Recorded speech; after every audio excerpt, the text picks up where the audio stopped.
Hoy día les traigo el curioso y terrible caso de Skylar Neese, un caso en que sin duda hará de que tú te empieces a plantear un poco a quién tienes como amigo. Antes de continuar te pido que te suscribas, le des like y compartas para ayudarme en todo este proceso. Sin más nada que decir, vamos con el caso de Skylar Neese. Eran las 12 del mediodía del 6 de julio del 2012 en Star City, West Virginia, Estados Unidos. En ese momento David Neese llegaba de su trabajo para prestarle su auto a su hija Skylar para que pudiera salir a trabajar como de costumbre. Sin embargo, ese día, ella no se encontraba allí. Sorprendido, Dave se dirigió al cuarto de la menor y al intentar abrir la puerta, notó que ésta se encontraba cerrada con llave desde adentro. Skylar Annette Neese había nacido en Morgantown, en el estado de West Virginia, Estados Unidos, el 10 de febrero de 1996. Vivía junto a sus padres, Mary y David Neese. Con el sueño de ser una abogada experta en casos criminales, Skylar era la alegría de sus padres, un excelente estudiante de tercer año de University High School. Sumado a esto, con sus 16 años trabajaba durante las tardes en la cadena de comida rápida Wendy's, para apoyar a sus padres en los gastos del día a día. Alguien que sin duda no calzaba con el perfil de alguien que podría escapar de casa sin dar aviso a sus padres. Algo no calzaba. Ante esta situación, Dave, desesperado, llamó inmediatamente al celular de una de las íntimas amigas de su hija, Shelia Eddy. Le preguntó temeroso si sabía dónde se podría encontrar la joven. Ella negó saber algo de su paradero. Apenas colgó, su esposa y madre de la chica, Mary, llegó al departamento. Él, apenas la vio, corrió a decirle lo que estaba pasando. Su hija estaba desaparecida. En ese momento sonó el teléfono. Mary, algo esperanzada, respondió. Al otro lado estaba el gerente del local Wendy's en donde trabajaba ella.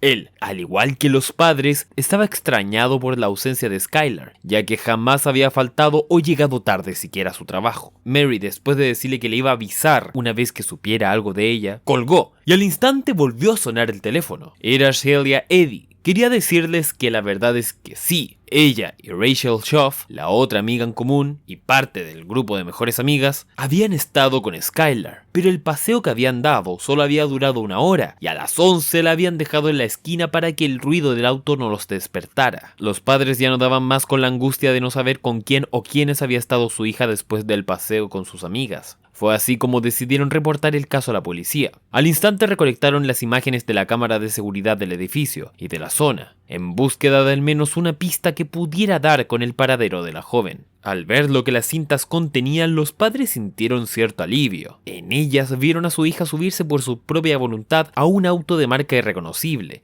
debido a la baja calidad de la filmación. Ante esto, la policía decidió no activar la alerta Amber, la cual es una notificación de menores de edad desaparecidos. Esto porque las imágenes no daban cuenta de un secuestro como tal. Podría haberse escapado del hogar con algún novio secreto, o podría ser simplemente una travesura adolescente rebelde hacia sus padres. Les dijeron que lo mejor era que fueran a casa y esperaran un rato, a ver si aparecía en algún momento. Como era de esperarse, nunca apareció. La hipótesis de los policías obviamente no les cuadraba. No tenía ningún sentido para los padres. Skylar jamás había comportado de esa manera. Además, había dejado el cargador de su celular, algo sumamente importante para un adolescente de esa edad. No se había llevado ropa limpia y había dejado sus lentes de contacto y su plancha de pelo, algo que era muy raro ya que ella odiaba sus rulos y no salía de su casa por más de un día sin ella. Así que algo no cuadraba en esta historia. Algo terrible había pasado. Los padres, ante la inicial pasividad de los detectives, decidieron contactar a todos los conocidos de su hija y repartir folletos por toda la ciudad. Todos ellos, incluso las mejores amigas de la desaparecida, fueron puerta a puerta para ver si descubrían algo que les pudiera ayudar a clarificar el extraño caso. Los días pasaban y el caso parecía no tener fin. Por su lado, los policías recibían día a día cientos de supuestas pistas de gente que decía haber visto al adolescente, pista que francamente terminaban en nada. Por el lado de los compañeros de la clase de la joven, la cosa se había puesto bastante turbia. Decían que Skylar se había vinculado con un depredador sexual por internet con quien se drogaba y con quien había escapado. Nada tenía sentido. Sin embargo, habían otros que creían que sus dos íntimas amigas, Shelia Eddy y Rachel Schaff, no estaban siendo completamente honestas. Era muy raro que no supieran absolutamente nada sobre el paradero de su más íntima amiga. Fue así como estos compañeros de clase desconfiados crearon cuentas anónimas en redes sociales para hostigar a las chicas y así lograr que se rompieran de alguna forma y revelaran lo que sabían. Antes de continuar, vayamos un poco a ver quiénes eran estas dos mejores amigas de la desaparecida. Por un lado teníamos a Shelia Ray Eddy. Había nacido en Blacksville, West Virginia, el 28 de septiembre de 1995. Ella tenía una vida escolar bastante cómoda dentro de todo. Era una buena estudiante por un lado y una de las chicas más populares del colegio por el otro. Todo esto debido a su belleza. Alguien que podría combinar la inteligencia con la belleza y que sin duda aprendería desde muy joven a utilizar ese poder de seducción para lo que quisiese. Y por otro lado estaba Rachel Schaff, una joven nacida el 18 de junio de 1996 y criada en una familia sumamente religiosa. Ella, a diferencia de Shelia, resaltaba en la escuela por su pasión por la danza, el canto y el teatro. Era sumamente talentosa y soñaba con ser una gran artista. Las tres amigas obviamente se habían conocido en el colegio y se sentían unidas, ya que podían entenderse entre ellas. Esto debido a que las tres eran hijas únicas. Y bueno, volviendo con la historia, los días pasaban y el caso parecía no tener un buen paradero. Ya habían pasado 2 meses desde que la adolescente desapareciera, y tanto la policía estatal de West Virginia como el FBI se encontraban en el mismo punto inicial. No tenían absolutamente nada. Sin embargo, una leve esperanza comenzaba a asomarse. El FBI, tras trabajar un buen tiempo sobre las imágenes del video que antes mencioné, logró identificar el auto al que Skyler se había subido. Era un Toyota Camry, un auto bastante conocido para la familia de la desaparecida. Resulta que la familia de Shelia Eddy tenía un Toyota Camry, así que algo comenzaba a ser sumamente sospechoso. En la interrogación, Shelia dijo que sí, ese era el auto que aparecía en la grabación. Sin embargo, ella decía que se había equivocado la hora en la que pasó a buscar a su amiga que había dado en el pasado testimonio. ¿A qué me refiero con esto? En su pasado testimonio, la chica decía que la había pasado a buscar a las 11. Sin embargo, después, según ella, en este testimonio se confundió y realmente la había pasado a buscar a las 12. Y es por eso que en el video se ve a Skyler subiendo a su auto. Todo el resto de la historia que había contado en el testimonio inicial seguía exactamente igual. Y eso le daba credibilidad, porque claro, una niña sí se podía equivocar con 1 hora de diferencia. Tenía todo el sentido del mundo. Sin embargo, desde este momento los policías comenzaron a investigar mucho más acerca de ella y a no quitarle el ojo de encima. Los días pasaban, las interrogaciones se repetían. Una de ellas, Shelia, mantenía exactamente su misma posición y no se equivocaba nunca en nada en todo lo que testificaba. Sin embargo, empezaron a ver una actitud característica en cada una de las chicas. Por un lado estaba Shelia, que tenía una actitud altanera cada vez que era interrogada, y que en algún caso incluso llegó a coquetear abiertamente con los policías. Y por otra parte estaba Rachel, que mostraba una actitud sumisa y evitativa cada vez que era interrogada, lo que generaba aún más sospechas a los uniformados. Y en este halo de dudas, encontrarían una pista en el diario personal de la víctima. En él, Skyler detalló una noche de borrachera en donde sus 2 mejores amigas, Shelia y Rachel, terminaron teniendo relaciones sexuales frente a ella. De a poco se iba armando todo el rompecabezas. Todo siguió igual hasta que el 28 de diciembre del 2012, la madre de Rachel llamó a la policía para pedir ayuda para controlar la conducta de su hija. I have an issue with a 16-year-old daughter of mine. I can't control her anymore. She's shooting us, she's screaming, she's running through the neighborhood. Give me the phone. Like, no, this is over, this is over. My husband's trying to contain her. Please hurry. Resulta que Rachel, agobiada por la mentira, había sufrido un colapso mental que la llevó a ser ingresada a un hospital psiquiátrico. Mientras todo esto ocurría, Rachel grababa todo lo que hacía y lo transmitía en vivo vía online. Fue de esta forma en que Shelia, al enterarse de todo, fue corriendo al hospital. Sin embargo, le prohibieron la entrada. Finalmente, el 3 de enero del 2013, tras el alta de Rachel, sus padres la llevaron a ver a un abogado y al detective a cargo del caso de Skyler. Esto para que pudiera así negociar una reducción de su condena a cambio de que diera información acerca de la desaparición de su amiga. Los investigadores esperaban de ella alguna confesión que la vinculara con el consumo de drogas. Quizás al drogarse las 3 juntas, Skyler se habría sobrepasado y hubiese muerto por sobredosis. Puede ser que en ese momento las 2 amigas estúpidamente rápidamente decidieran esconder el cuerpo con el miedo de que fueran inculpadas por su muerte. Sin embargo, la historia que se contaría era una historia muy alejada a lo que ellos creerían, y que incluso los terminaría dejando helados. Nosotras apuñalamos a Skyler.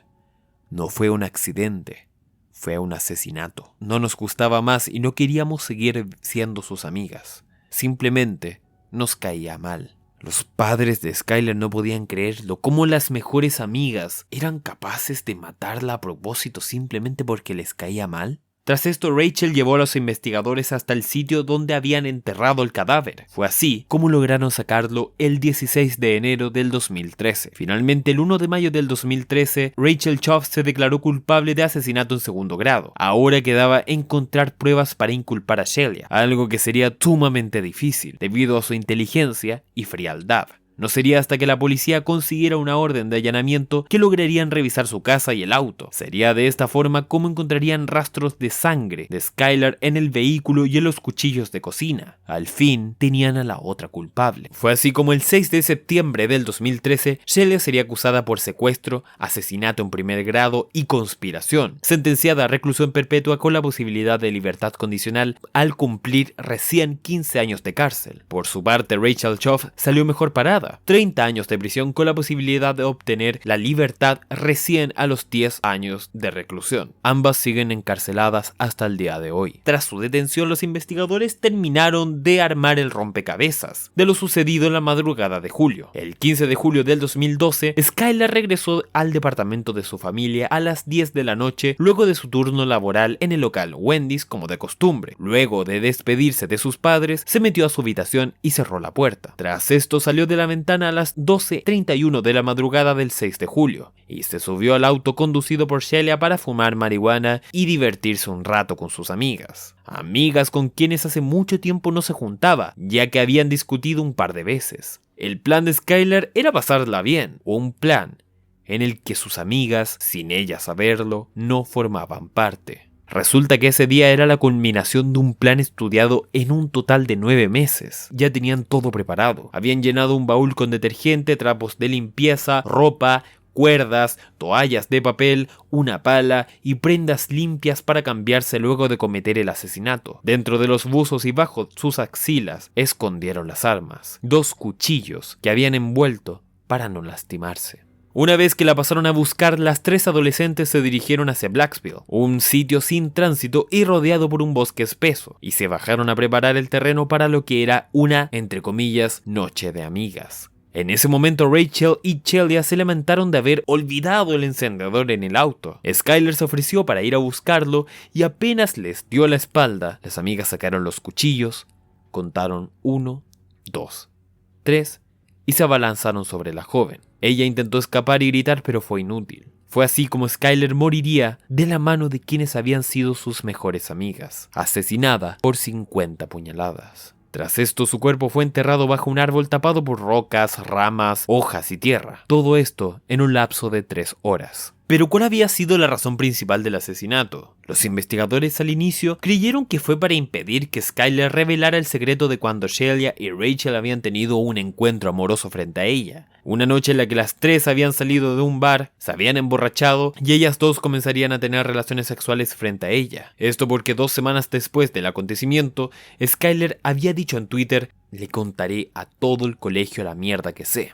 Sin embargo, esta teoría rápidamente se descartó, por lo menos perdió mucha fuerza. Esto porque Skyler era una conocida defensora de los derechos homosexuales, por ende era muy raro que hubiese cuestionado una relación lésbica. Por otro lado, Shelia ya tenía una reputación de alguien promiscua en el colegio, incluso se jactaba de ser bisexual, por lo que no había una reputación que dañar realmente. Quizás Rachel podría haber tenido más razones debido a su familia religiosa, y que además tenía novio, pero la verdad es que no tiene mucho sentido esta teoría, y es por eso que hasta el día de hoy no se tiene una razón clara y contundente del por qué se cometió tal asesinato. Pareciera que todo esto simplemente fue hecho por la razón que ellas mismas habían dicho. No les caía bien y no querían ser más su amiga.